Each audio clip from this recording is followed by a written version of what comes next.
আপনি কি জানেন শার্ট প্যান্ট লুঙ্গি ও ইসলামী পোশাক?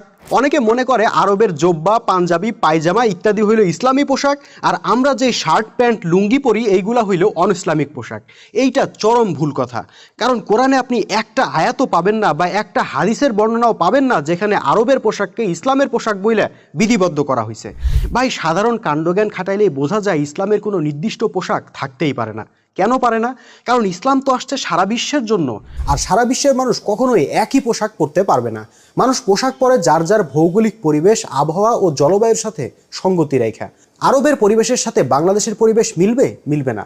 আল্লাহ তো সেটা জানেন, তাই তিনি কোনো নির্দিষ্ট পোশাককে বিধিবদ্ধ করেননি। এখন প্রশ্ন আসতে পারে, তাইলে কি মানুষ যা খুশি তাই পরতে পারবে? না। এক্ষেত্রে আল্লাহ পবিত্র কোরআনে পরিষ্কার ভাষায় বলে দিচ্ছেন, লজ্জাস্থান ঢেকে রাখতে হবে, অশ্লীলতার বিস্তার ঘটানো যাবে না। তার মানে নারী পুরুষ কেউই উলঙ্গ থাকতে পারবে না এবং প্রাইভেট পার্ট খোলা রাখতে পারবে না। ভাই, পোশাক আপনাকে পরতেই হবে এবং সেই পোশাক দিয়ে লজ্জাস্থান ঢাকা থাকতে হবে। এখন আরবের ভাইয়েরা হয়তো জোব্বা পরে লজ্জাস্থান ঢাকবেন, আর আমরা বাঙালিরা লুঙ্গি গেঞ্জি পরে লজ্জাস্থান ঢাকবো। এখানে কে কি পরলো সেটা মুখ্য বিষয় না, লজ্জাস্থান ঢাকাটাই আসল কথা।